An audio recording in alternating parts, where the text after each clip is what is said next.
Arcadian Vanguard presents The Wrestling News in your daily wrestling newscast for Saturday, May 20th, 2023.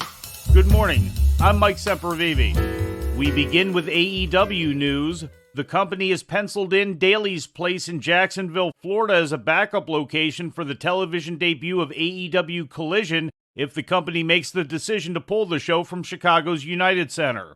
First reported by Fightful's Sean Ross Sapp and later confirmed by the Wrestling Observer's Dave Meltzer, the 5,500-seat Jacksonville Amphitheater would host the premiere episode of AEW's new Saturday night television show if the show is shifted from the 21,000-seat indoor arena in Chicago.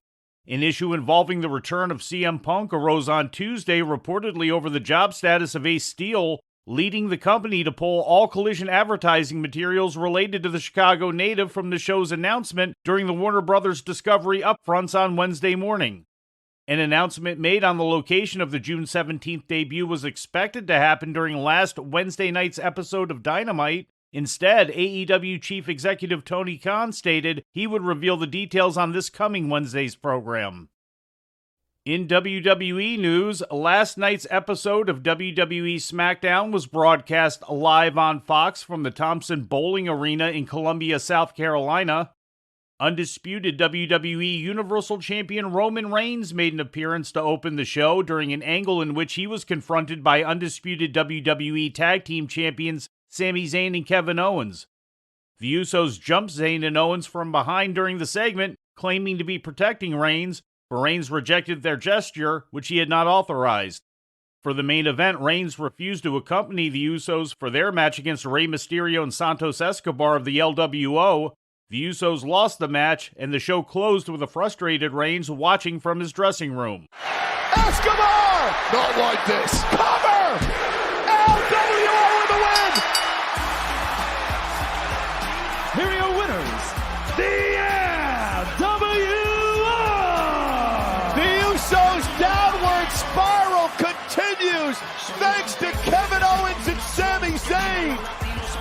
That was a disaster for the Usos, but let it be said that was from no fault of their own. They got screwed tonight. It doesn't matter because the Usos lost. And the tribal chief is not happy.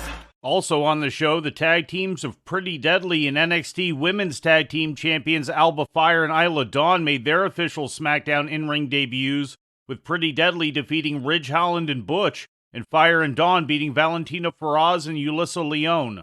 AJ Styles appeared on the main roster debut of Grayson Waller's Waller Effect interview segment, discussing his upcoming match against Seth Rollins at Night of Champions to determine the new WWE World Heavyweight Champion.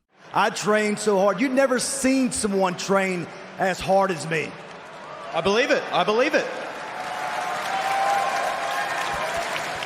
Because I knew at some point there'd be an opportunity. And here it is, an opportunity to be the World Heavyweight Champion. And I want it more than the air that I breathe. In other results, the Street Profits beat LA Knight and Rick Boogs, and Asuka defeated Zelina Vega by submission. Raw Women's Champion Bianca Belair made the save after the match, but was blasted once again by Asuka's Mist.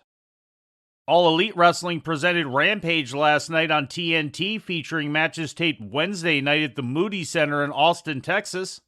In the opening match, Claudio Castagnoli, Wheeler Yuta, and Jon Moxley of the Blackpool Combat Club defeated Bandito and Best Friends when Yuta pinned Chuck Taylor.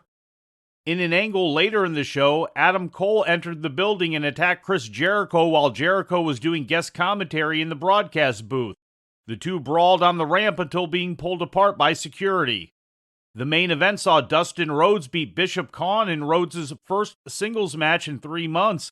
Khan attacked Rhodes after the match along with Brian Cage, Swerve Strickland, and Prince Nana. Keith Lee attempted to make the save, but was also overwhelmed by the 4 attackers. The strength. Cage with Keith Lee on his shoulders. Oh! God, that I've never seen Keith Lee manhandled like that in my life. I don't think he's ever been, and that's why, and they're not done. And that chair, that could have been disastrous. This is a sadistic group with no conscience.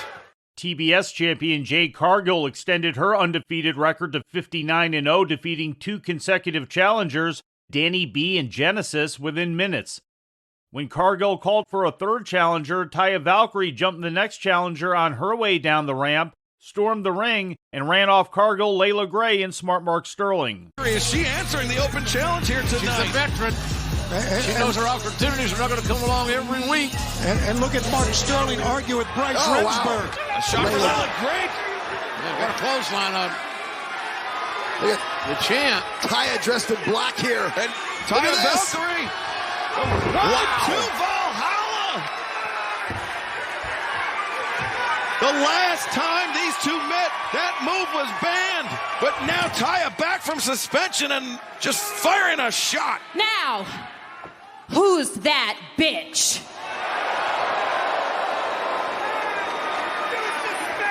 I'll see you at Double or Nothing. Wow.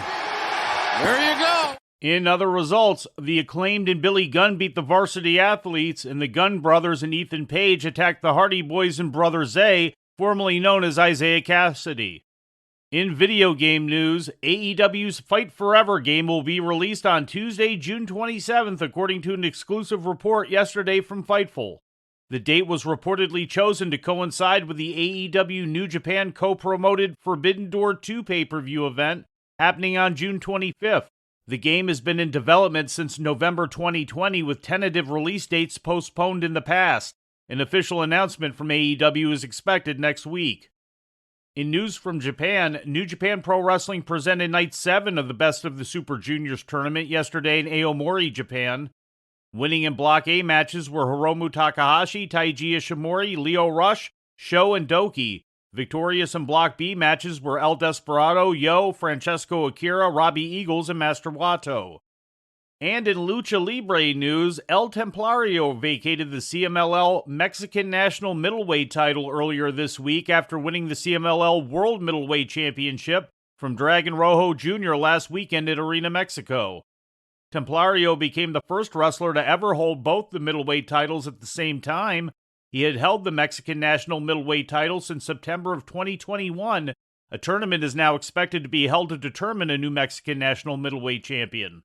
Established in 1933, the Mexican National Middleweight Championship has been recognized over the years by both CMLL and AAA, and is the second oldest active wrestling title in the world, behind only CMLL's Mexican National Heavyweight Championship, which dates back to 1926, predating the promotion itself.